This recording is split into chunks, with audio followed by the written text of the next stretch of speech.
திருமறை குர்ஆன் அல்லாஹ் ரப்பல் ஆலமீன் சொல்லுகிறான், யா அய்யுஹல்லதீன ஆமனு, ஈமான் கொண்டவர்களே, குதிப அலைக்குமுஸ் ஸியாம், உங்கள் மீது நோன்பு கட்டாய கடமையாக ஆக்கப்பட்டிருக்கிறது. உங்க மேல மட்டும்தான் கட்டாய கடமையாட்ட அல்லாஹ் ஆக்குனானா? நீங்க பசிச்சு இருக்கணும், நீங்க தாகித்து இருக்கணும். இதை அல்லாஹ் உங்கள் மீது மட்டும்தான் கட்டாய கடமையாட்ட ஆக்குனானா? கிடையாது. இந்த பூமி பந்துக்கு மேலால எவ்வளவு மனிதர்கள் வந்தார்களோ அவர்கள் எல்லோருக்கும் இந்த நோன்பு கட்டாயமா தான் இருந்துச்சுமா. கமா குதிப அலல்லதீன மின் கபலிக்கும், உங்களுக்கு முன்னாடி வாழ்ந்த மக்களின் மீது எப்படி நோன்பு கடமையாக ஆக்கப்பட்டதோ அதே மாதிரிதான் உங்கள் மீது நோன்பு கடமையாக ஆக்கப்பட்டிருக்கிறது. ஏன்? லஅல்லக்கும் தத்தகூன, நீங்கள் இரையச்சம் உடையவர்களாக ஆக வேண்டும் என்பதற்காகத்தான் இந்த நோன்பு கட்டாய கடமையாக ஆக்கப்பட்டிருக்கிறது. அப்ப நோன்பை கொண்டு நோக்கம் என்னமா? அல்லாஹ் எதுக்கு ரமலானுடைய நோன்பை கட்டாய கடமையாக ஆக்கினான்? நோன்பு நோக்கக்கூடியவர்கள் இரையச்சம் உடையவர்களாக ஆக வேண்டும். தன்னுடைய தனிமை வாழ்க்கை இரையச்சம் உடையதாக ஆகியிருக்க வேண்டும். பொது வாழ்க்கை, ஒரு முஸ்லிம் அவன் இரையச்சம் உடையவனாக இருக்க வேண்டும். தனிமையில இருக்கிறான், அவனுடைய வாழ்க்கை இரையச்சம் உடையதாக இருக்க வேண்டும். நண்பர்களோடு, கூட்டுக்காரங்களோடு, குடும்பத்தார்களோடு இருக்கிறான், ஒரு மூமின் இரையச்சம் உடையவனாக ஆக வேண்டும் என்பதற்காக வேண்டிதான் நோன்பை அல்லாஹ் கட்டாய கடமையாக ஆக்கினான்.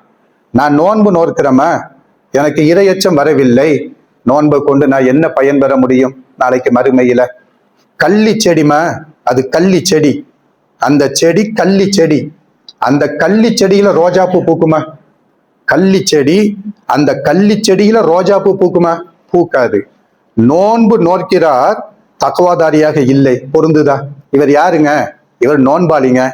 தக்குவா இல்லைங்க, பொருந்தாதுங்க.